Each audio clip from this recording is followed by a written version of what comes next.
was thinking about Tom's word about the prodigal son and running into the arms of the Lord. And, the father had 2 sons, and the prodigal son, he's like, I want to do whatever I want. I don't want to spend time with the father, and I'm going to take the money. I'm going to do whatever I want. And he thought that would bring freedom. He thought that would bring rest in his life, because I wouldn't be under my dad anymore. I can do whatever I want. And isn't that like sin to make us think that this is true freedom? I get to do whatever I want, and God can't tell me what to do, and my parents can't tell me what to do. And it actually didn't bring him any freedom. But people often overlook the older brother because the younger brother didn't enter into rest or didn't have any rest in his life, but neither did the older brother. Older brother lived there, was doing everything right, he was living right, but he didn't spend time with the father. How do we know? He could have had a party anytime he wanted. He could have been in his dad's presence anytime he wanted, but he didn't take it, so he also never entered into rest. He was never in a place of rest with all his working for the Lord and everything he did for God and blah, blah, blah. Never entered into rest.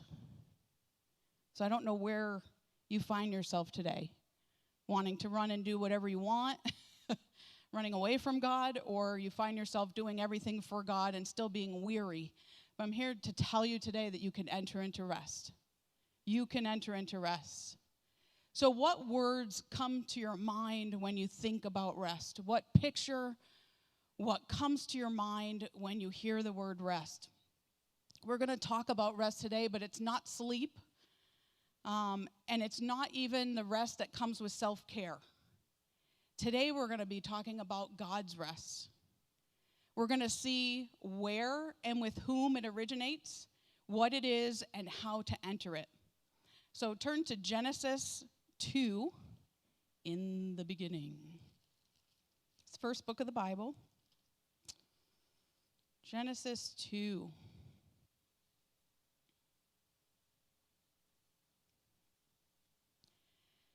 Thus the heavens and the earth were finished, and all the host of them. And on the 7th day God ended his work which he made.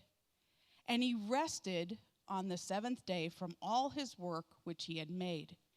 And God blessed the 7th day and sanctified it, because that in it he had rested from all his work which God created and made.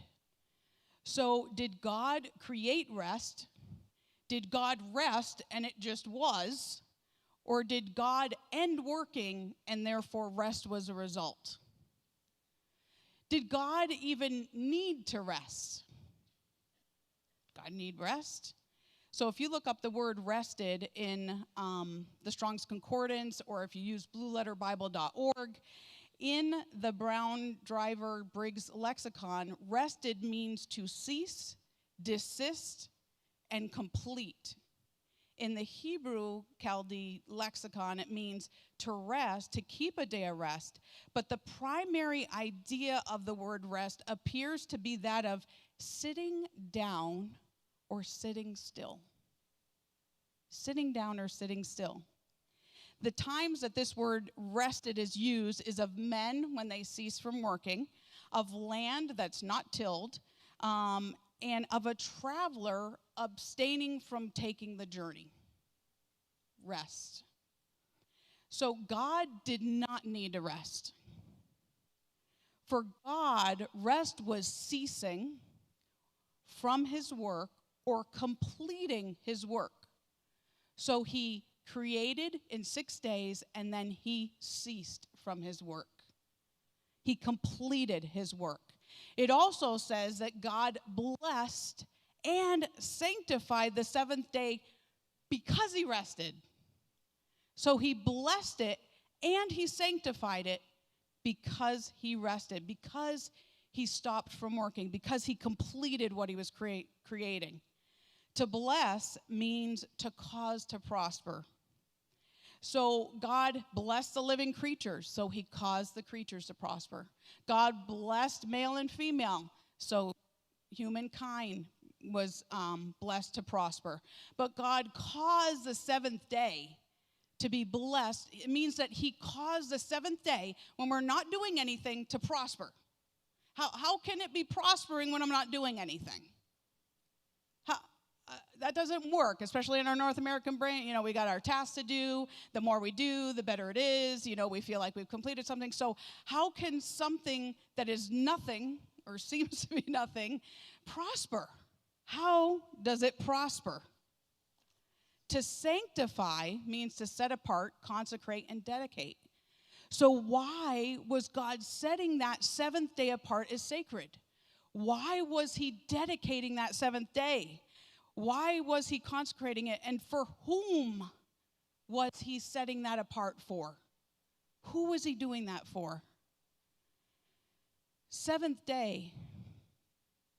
So Matthew 12:8 and Mark 2:28, we know that the Son of Man is Lord even of the Sabbath. So Jesus is Lord. He is the possessor. He's the owner of that day of rest. We also know in Mark 2:27 and Luke 6:5 that the Sabbath was made for man and not the man for the Sabbath. So the day of rest was created for you, not you created for it. You weren't created and then you were created for that rest. The day was created. The day of rest was created for you. So rest, we have the seventh day was made for man.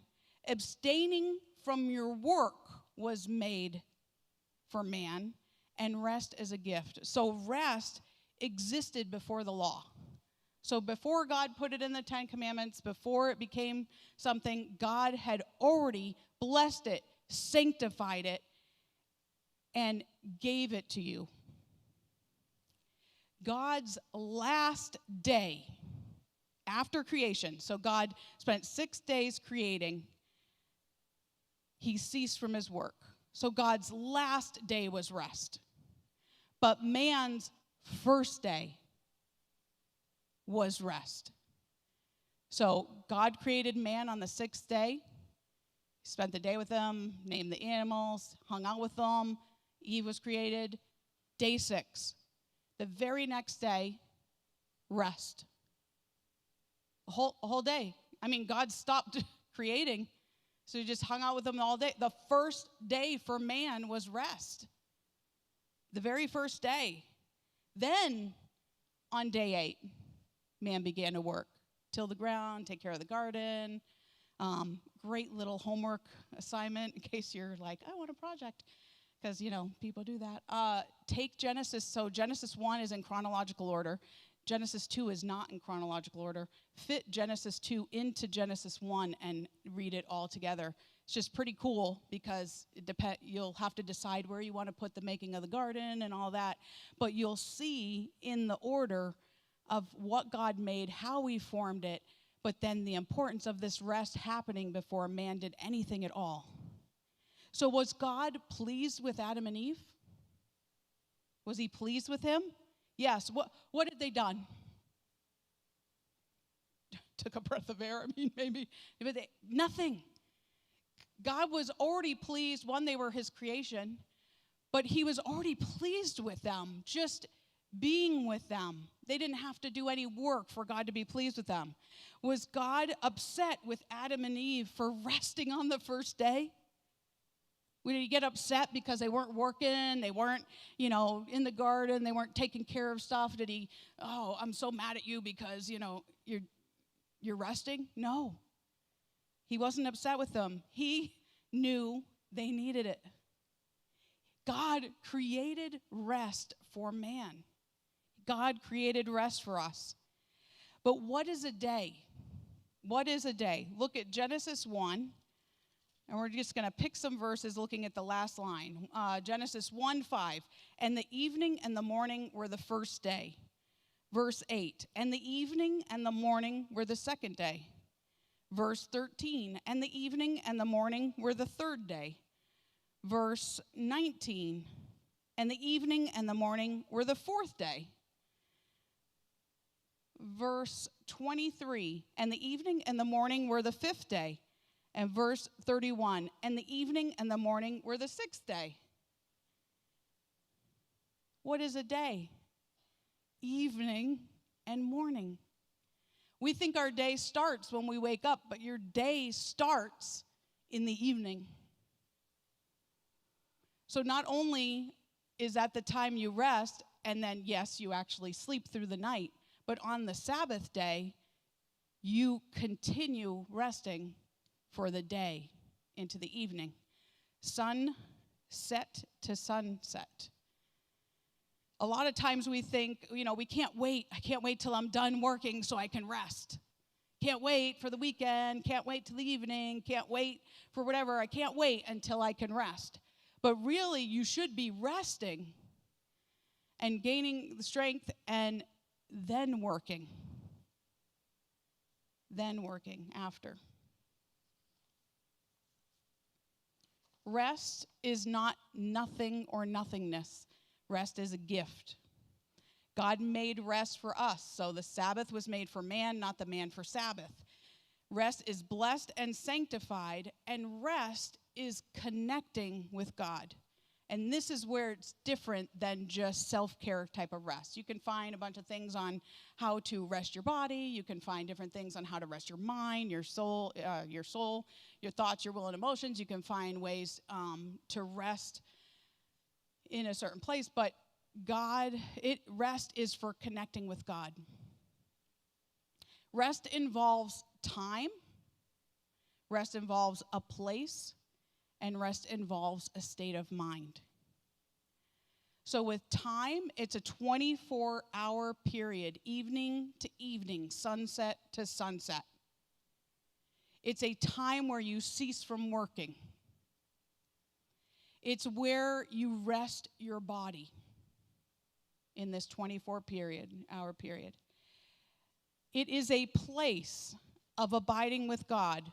It could be a physical or an imagined meeting place, but you're making space and room for God in your heart. And that is where you're renewing your spirit. And then it's a state of mind, so a mental calm and quiet in your thoughts, your will, and your emotions. It is a rest to your soul. A rest to your soul. So rest has these three parts. Time. I'm going to set aside time to rest. I'm physically going to rest my body. I'm going to have a place, whether that's a certain place in your house, whether a certain room, maybe you need to clear a closet, I don't know. When you're, have young kids in the house or you have different things going on, you have to be really creative to find a different place. But then that resting, a time of renewing your spirit. And then a state of mind where you can even rest those thoughts that are racing through your head. You can even rest. A calm and quiet can come to your emotions. A calm and a quiet can come to your will. Like, I really want to do this, and you're pushing your will or pushing your agenda, and you're trying to make things happen in your own strength, and you can just rest and submit to God and submit to that time of rest. 1 Thessalonians 5:23 says, "And the God of peace sanctify you wholly," sanctify you completely, "that I pray that your whole spirit and your soul," which is your mind, your thought, your will, and emotions, "and your body be preserved blameless to the coming of our Lord Jesus Christ." Now, this place of rest with time, with place, with state is going to help us, help sanctify us, help prepare us to be blameless for when Jesus comes again. Jesus is coming again. But is it our rest, our resting, or do we enter into God's rest? Let's look in Hebrews 4.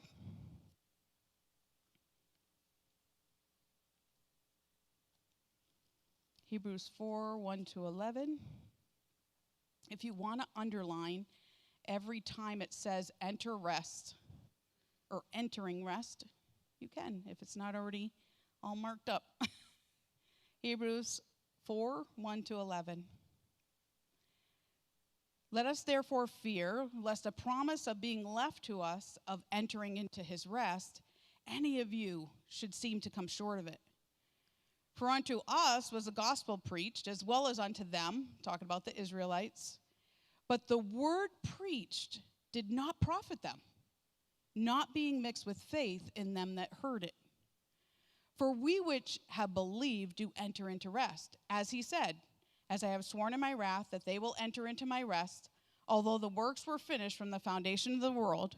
For he spoke in a certain place on the seventh day on this wise. And God did rest the seventh day from all his works.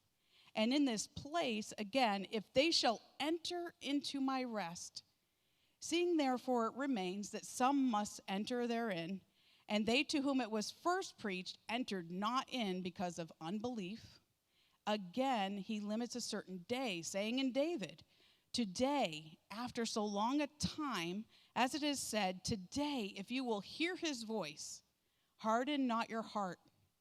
For if Jesus had given them rest, then would he not afterward have spoken of another day? There remains, therefore, a rest to the people of God. There remains, therefore, a rest to the people of God. For he that is entered into his rest, he has also ceased from his own works, as God did from his. Let us labor, therefore, to enter that rest, lest any man fall after the same example of unbelief." So we see here that entering rest is a promise. God blessed and sanctified the seventh day. There remains a rest to the people of God. But promises, or the word of God, have to be mixed with faith. They have to be mixed with your faith. So you could come to church, you can go to life class, you can go to every Bible study, you can hear and hear and hear, and that's why it says don't be a hearer of the word only, like be a doer of the word, not a hearer only, because there is a mixing that has to happen. You know, when you put something into a hand mixer, you put all the ingredients in, but if you never turn on the switch, guess what? Nothing's ever going to mix. And there's nothing worse than when you're making biscuits or making something and you get those chunks of baking powder and you take the bite, and like for a while our daughter Becca, like every time she got the pancake that had the one bite of baking powder, it's just gross. But your faith, you know, the word or the promises of God or this entering into rest has to be mixed with your faith. So you're thinking, well, what is that? What does mixed mean? So if you look up the word mixed also in the lexicon, it means the word heard did not profit them, because the hearers had not by their faith let it find its way into their minds and make it their own. The word heard, so they heard it, everybody's in here hearing, did not profit them because the hearers had not by their faith let it. You have to let it find its way into your mind, and I want to add to it, into your heart, because you can have a lot of stuff in your mind. You can have a lot of knowledge about the word. You can have a lot of sermons about the word. You can have knowledge and information about the word, but it has to make its way into your heart where it's a part of your being. And some of that is by having corresponding actions to your faith, like stepping out on it, actually believing that. Some of that is confessing and, speaking the word of God, so it renewed your mind, and then after a certain amount of time of it renewing your mind, it drops into your heart. But you have to at some point make it your own. The pastor's faith is not going to get you to heaven. The pastor's faith is not going to help move that mountain in your life. The pastor, you have to take the word, meditate on it, and it's the same with rest. You have to enter into that rest. And then the mixing of our faith, the making of it our own, develops trust in him to rest.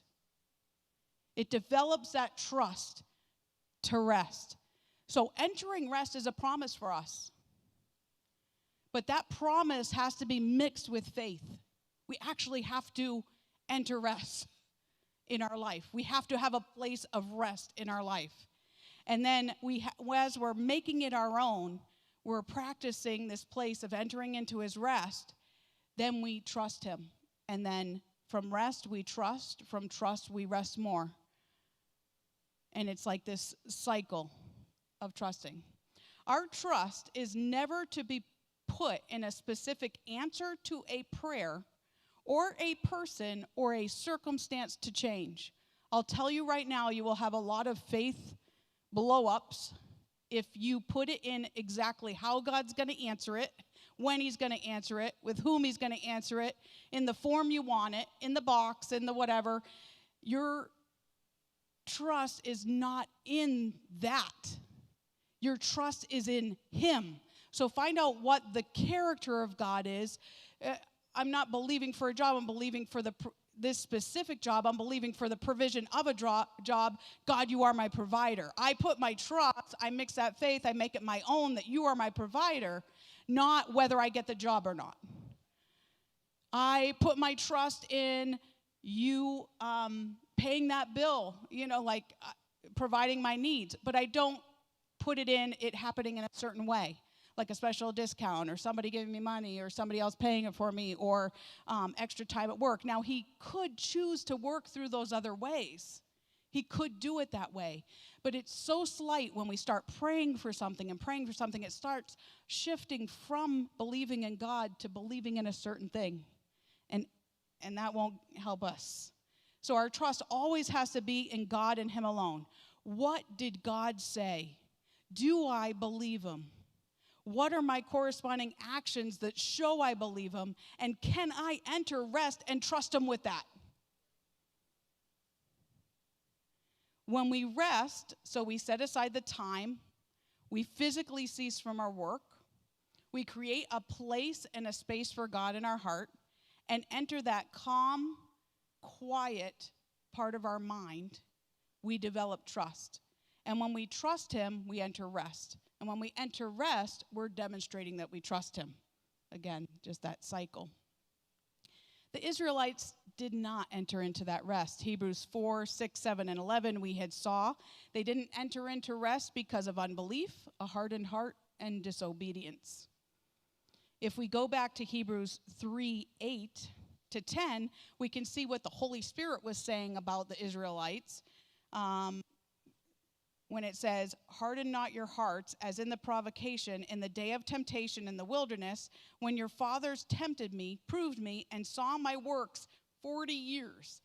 Wherefore I was grieved with that generation and said, they do always err in their heart, and they have not known my ways. So this is, showing they hardened their hearts. They tempted and grieved God. They erred in their heart. But why? They didn't know his ways. They saw all this stuff that God was doing, and still they didn't make it their own.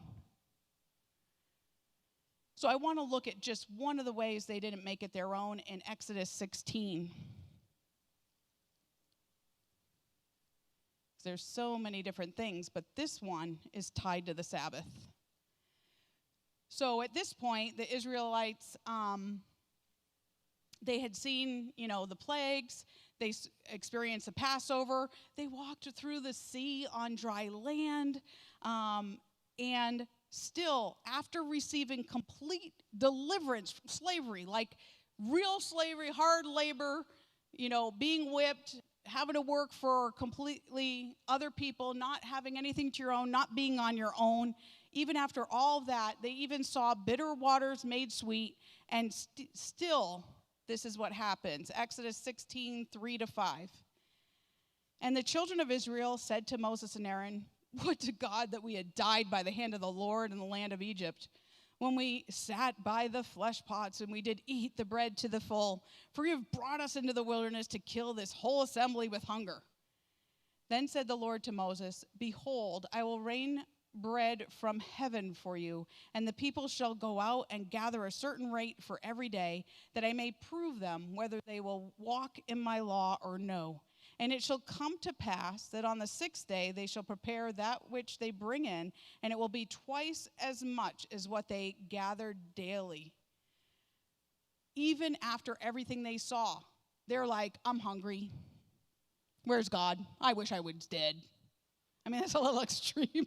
Takes a couple more steps for me to get to, I wish I was, that, but that's it. Like, they weren't making it their own. They could have spoke with God face to face, but no, we'll listen through you, Moses. So what did God say to them? What was his promise? What was his word? Did they believe God? Were there any corresponding actions to show that they believed him? Did they enter a rest when they were in the wilderness? Did they even trust God in that? Well, we'll see. Exodus 16, verse 17 and 18. And the children of Israel did so and gathered. So from verse 16, they were gathering the manna according to the number of persons in their home, and then some more and some less. He that gathered much had nothing over, and he that gathered little had no lack. So Moses also said in verse 19, let no man leave of it till the morning. So basically, don't take more than you need. Take exactly what you need for your family. Don't be trying to hoard up and save extra. And God, because I want you to know that God's going to provide for you daily.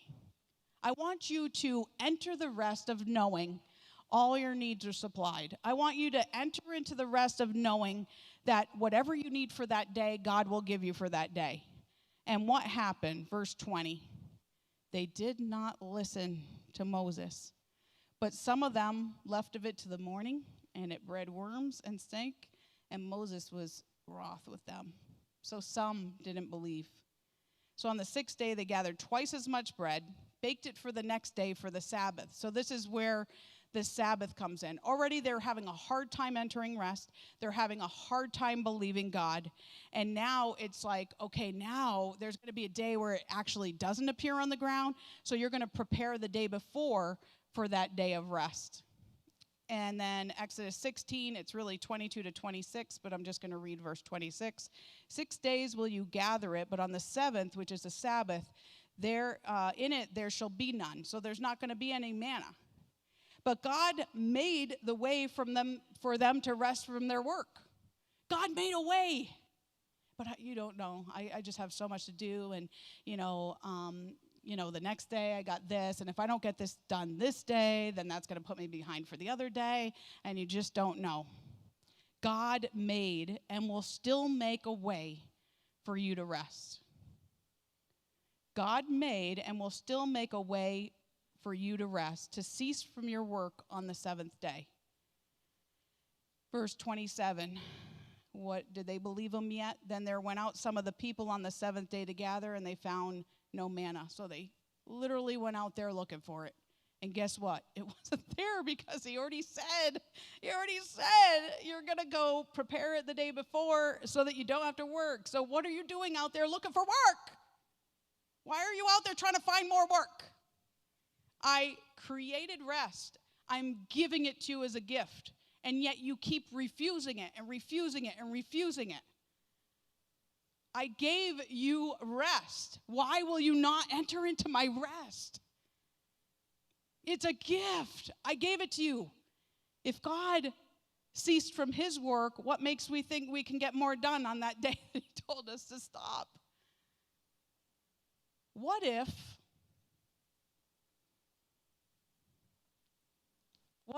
as we keep working, God's hands are tied? And when we stop working, God starts moving. So the actual help that we're praying for, we don't get because we won't stop.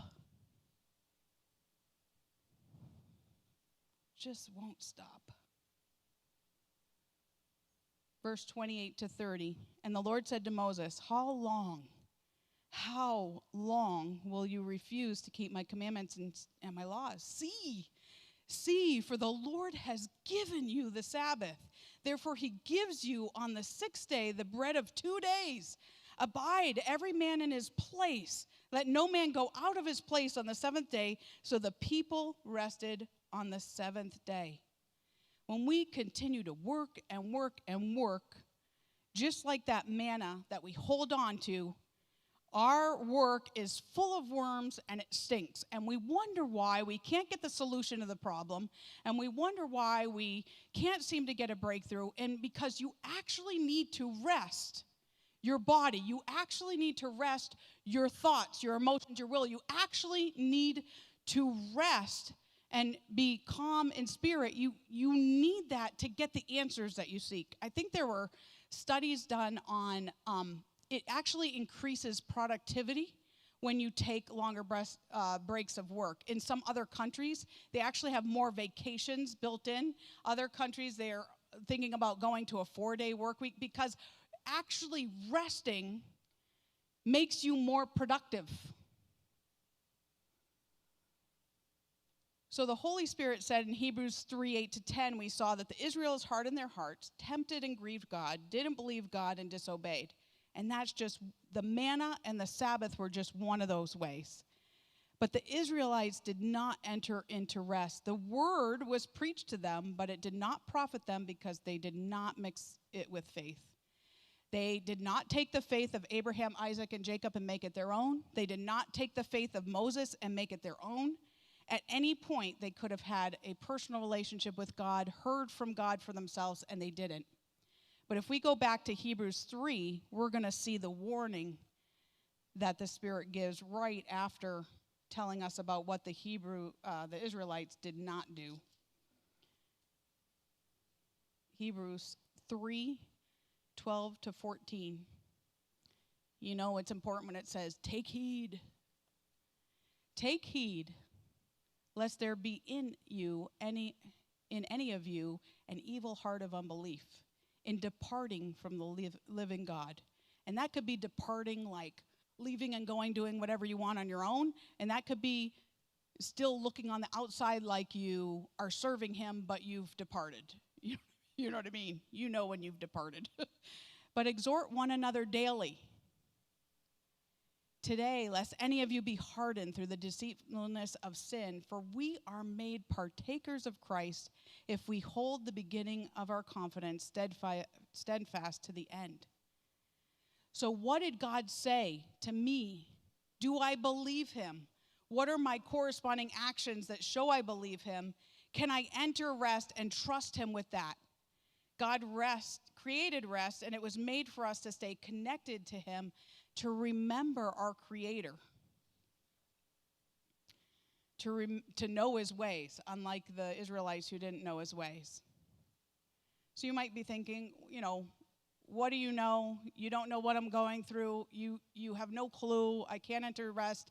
You don't know my situations. And a lot of you might know the Kel and Marcy that you see now, but you might not know the Kel and Marcy then, when we lived in Texas and we got ourselves into a lot of financial debt. We had a car to pay off. We, couldn't afford insurance, so then we had a major surgery that we had to pay for. We had creditors coming after us, and we got involved in a multi-level marketing business where we had a mountain of debt. And we just sought the Lord, and, we lived in government housing. We were on WIC, Women, Infant, Children. We would go to the food pantry at church. And this is where we were.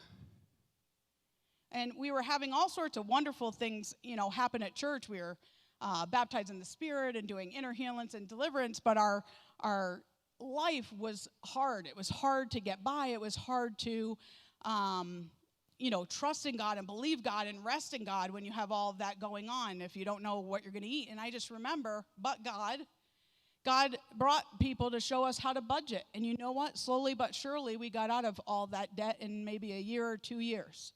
And you know what? One day I was like, I'm so done with this food pantry food, but I don't want to be like the Israelites who complained about not having meat. So I, didn't really say anything. And then one day, a friend called up and said, hey, do you want some chicken?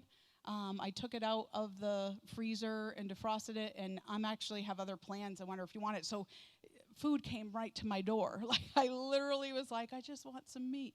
And it came to my door. At that time, we also, in Texas, we were given 2 cars. Our car didn't have air conditioning, and somebody gave us a car with air conditioning, which you absolutely need in Texas.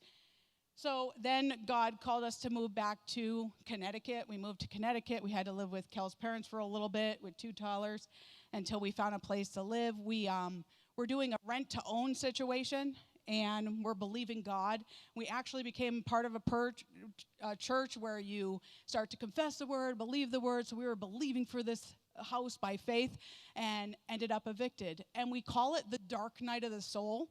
Dark night of the soul is like your lowest of your low. And for us, we had 2 toddlers. I was 9 months pregnant. We were getting all of our stuff out of a house because we were evicted. And it's that moment, this moment. You open all the drawers to see if you left anything, and we opened a drawer, and the junk drawer was full. I mean, you're just like, are you kidding me? We were just trying to do a last run through, and so you just dump the drawer into a bag, and you go and you load it into your van, but when you get into the van, it's dead because you had all the doors open for so long. It was like so bad. So I think that summer we lived in 4 different places, being homeless. We just went from place to place, whoever available. But God, whether the mistakes are our own or whether it's just circumstances in our life, God. So he provided a place for us to live. And even in that time of confessing the word, I felt like, in a way, I was glad,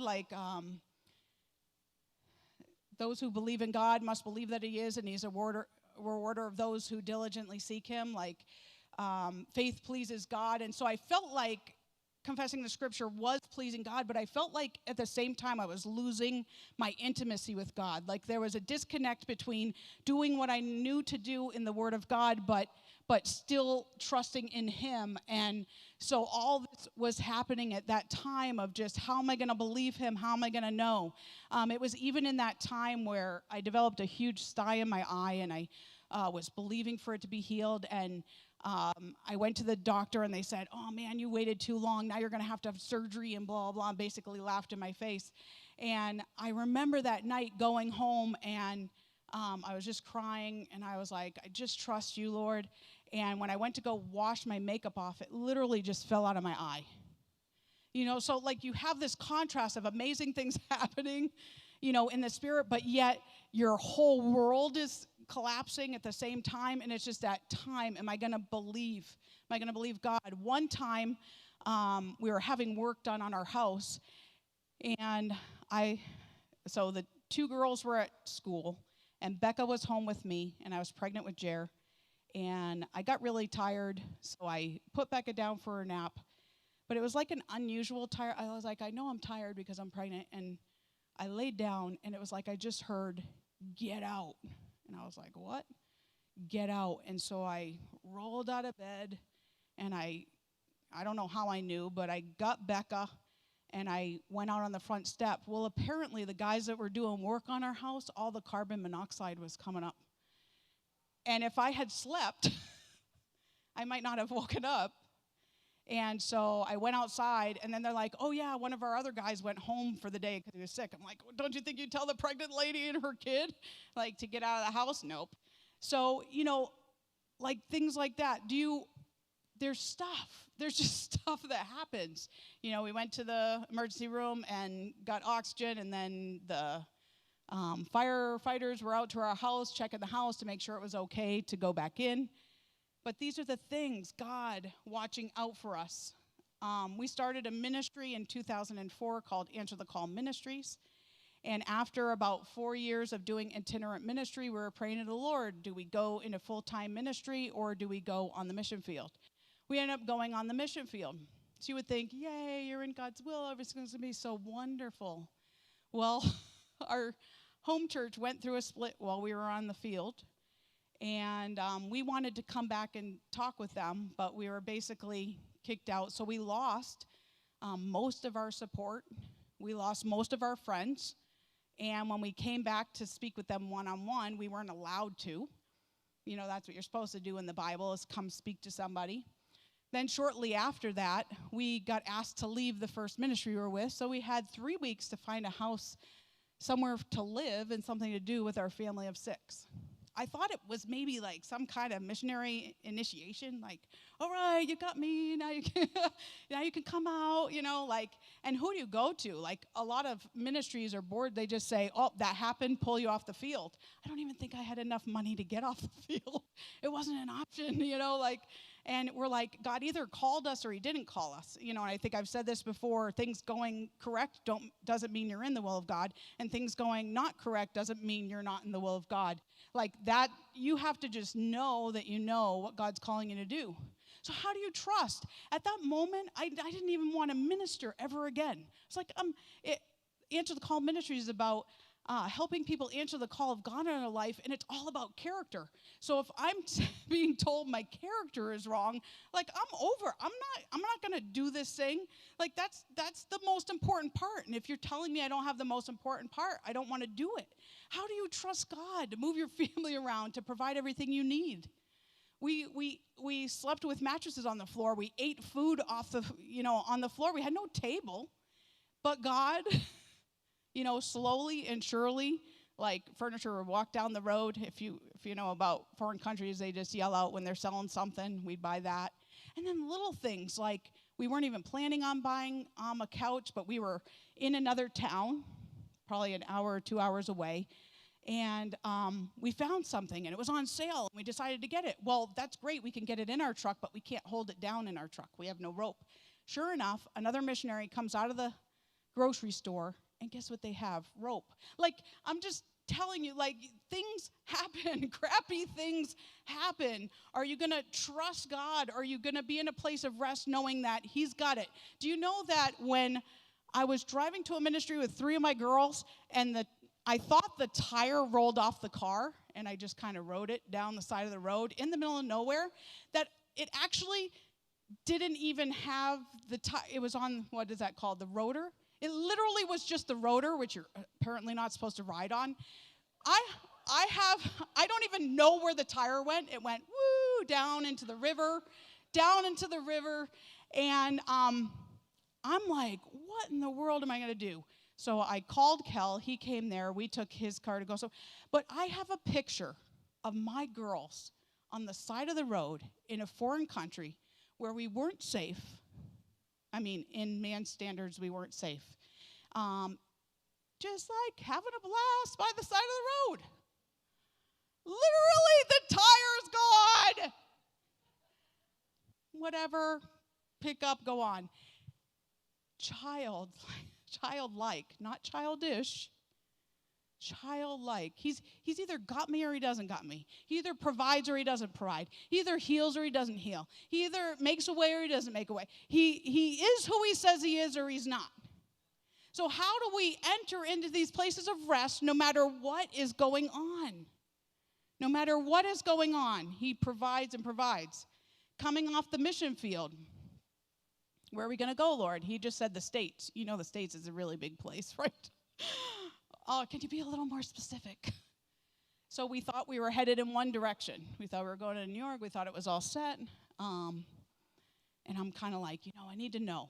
And this one, I kind of pushed. We need to know, pushing it. I actually had to buy tickets back, not even knowing where we were going. Figured I could stay with the in-laws for a few, stay with our parents for a few. So I just picked somewhere to go. Picked a date, and sure enough, at the last minute, that's when Kel got the job here. But at that point, I hadn't even looked up Mansfield. I was like, where? Where are we going? Mansfield, Pennsylvania. Where's that?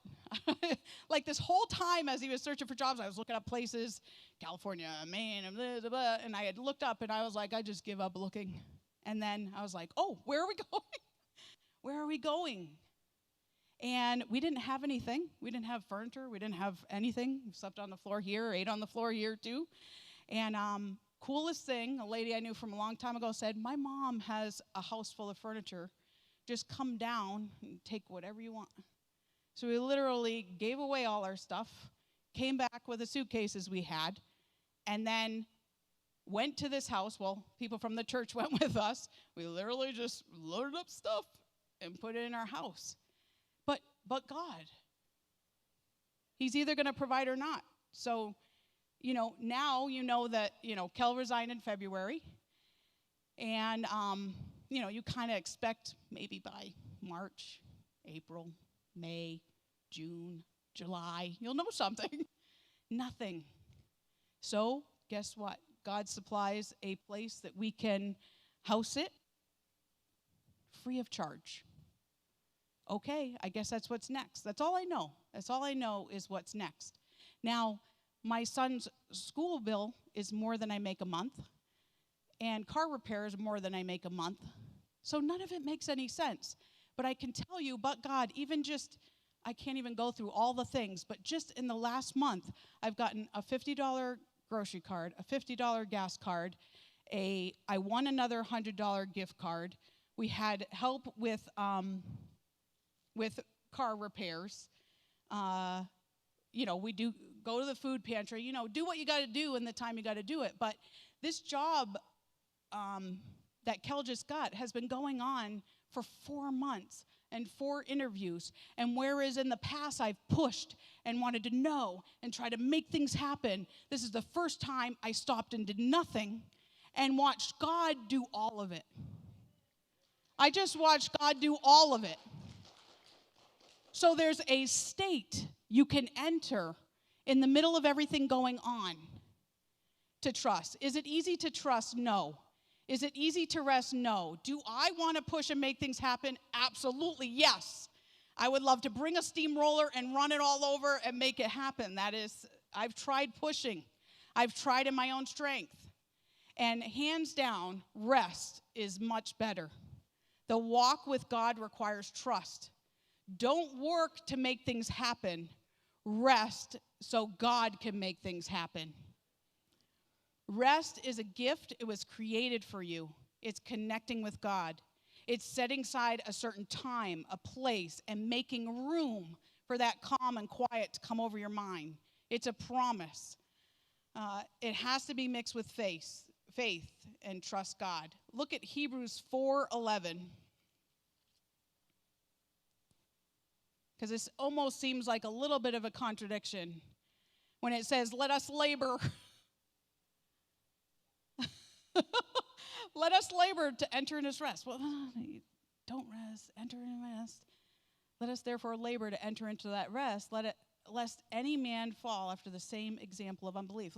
Unless we don't mix that, we don't mix that word with the faith. So what are we really having a working to do? All we're doing is protecting rest. It's not like a work, like striving to make something happen. I'm not making rest happen. I'm not making myself enter into rest or mentally ascending to, yes, I'm in a place of rest when my heart is really not in rest. It's really working to enter into rest is doing what we can to set aside and guard our time. Doing what we can to set aside and guard a place. A physical place we meet with God, and a place in our heart that's for him. Doing what we can to protect our state of mind and enter into that calm and quiet. But don't worry, because the word will help us enter into rest. Look at verse 12. The word is quick, powerful, sharper than any two-edged sword, piercing to the dividing asunder of soul. So this word will separate what your thoughts, what your will, and what your emotions. It will separate what your spirit man is saying, and it will separate the joints and marrow, which represents your body, what your body is saying. So your flesh wants to do something, your mind, your will, your emotions wants to do something. Everything wants to take your time. But the word, 2 sides are sharp. Both sides. Separates that for you. And don't worry, because you have access to the help that you need to enter rest, because Jesus passed into heaven, made a way for us. Verse 16, let us therefore come boldly to the throne of grace, that we may obtain mercy and find grace to help in time of need. Lord, I need help entering your rest. Lord, I need help to set aside time so my body can rest. Lord, I need help creating a place, like show me if there's a certain place in my house, or if there's something I need to picture in my mind, like the throne room or something. Like, show me that so that I can renew my spirit. Lord, give me help to just focus on you and have that rest come to my mind, my will, and emotion. I need your help to be calm and quiet. I really need your help to be calm and quiet. What do you struggle with most when you think about time, place, and state of mind? I remember when Jared got his first job at fast food place, and I said, you're not going to work Sunday morning, but you're new, so you're probably going to have to work at nights and weekends. Well, this kid not only took over off Sunday mornings, he's like, yeah, I'm going to block off Mondays because we have men's group every other Monday, but I'm like, but the other Monday you can work. Yeah, I don't want to risk it. Mondays off. I'm gonna put Wednesdays off too for youth group, and Thursday's gonna be my Sabbath, so I'm not working Thursdays. And I was like, oh, this is not gonna fly. That kid had got more favor at that job, and he went to crew leader, and they wanted to train him for manager, but he only had 3 months before he went to school, so it wasn't worth the time of doing that. He came back for Christmas break, and they put him on a Thursday. So he went in, he's like, oh, by the way, you scheduled me on Thursday. He didn't even have to explain. Oh my goodness, I can't believe I do that. I'll change that for you. Now, my daughter, on the other hand, has had a couple jobs where she's had 2 phones, and so she's had to be on call. But when she's not on call, that other phone is off. And then she got her current job, which they tried to call her on a Sunday and even give her regular phone number to a volunteer, which is wrong on so many levels. She literally puts her foot down. So she may have been laid off from one job because of not being on all the time. And she's in a current job where they didn't like it, but you know what? She knows how to enter into rest. So what do you struggle with most? A place? Can you not pick an area from distractions, clean out a room? What about a calm and peaceful state of mind? What about your thoughts? What about your will? What about your emotions? I'm going to ask the musicians to come up at this time. We're going to we're literally going to do everything that I was talking about. We're going to set aside a time, this time right now. We're going to play music.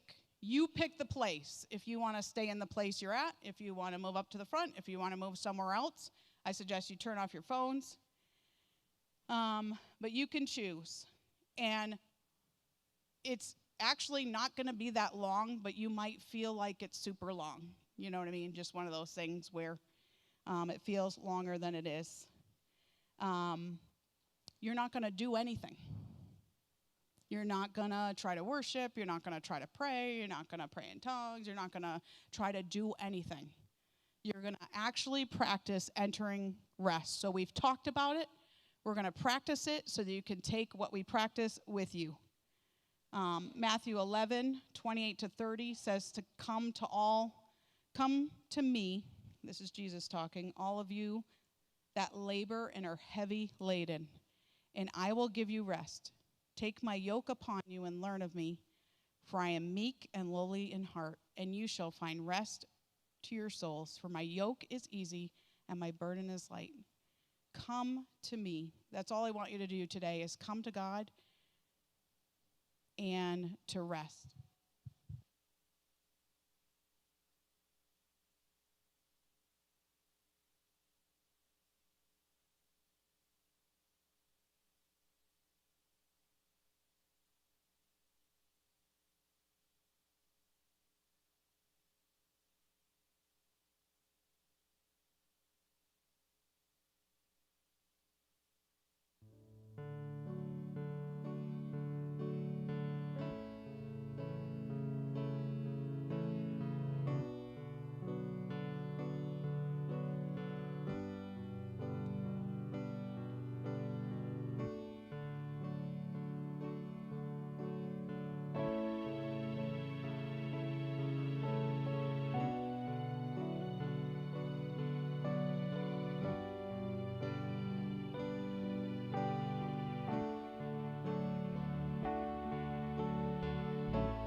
at your feet, drink from the cup in your hands, lay back against you and breathe.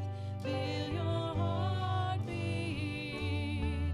This love is so deep, it's more than I can stand. I melt in your peace, it's overwhelming.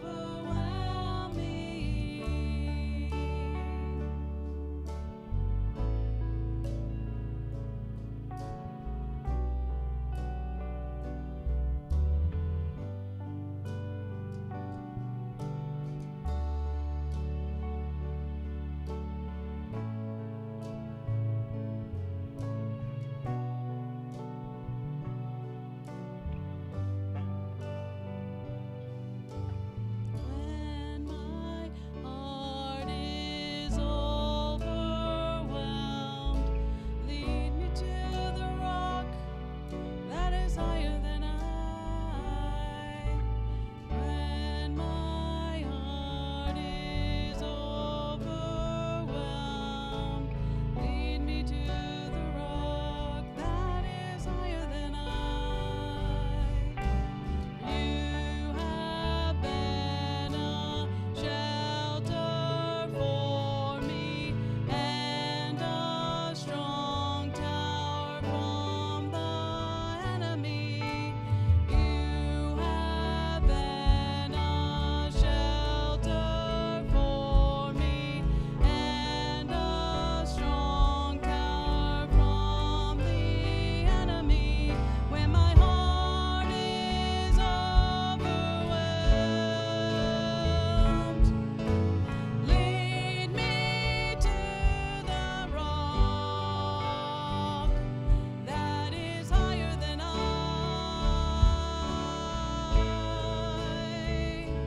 That is higher than I. When my heart is overwhelmed, lead me to the rock that is higher than I. That is higher than I.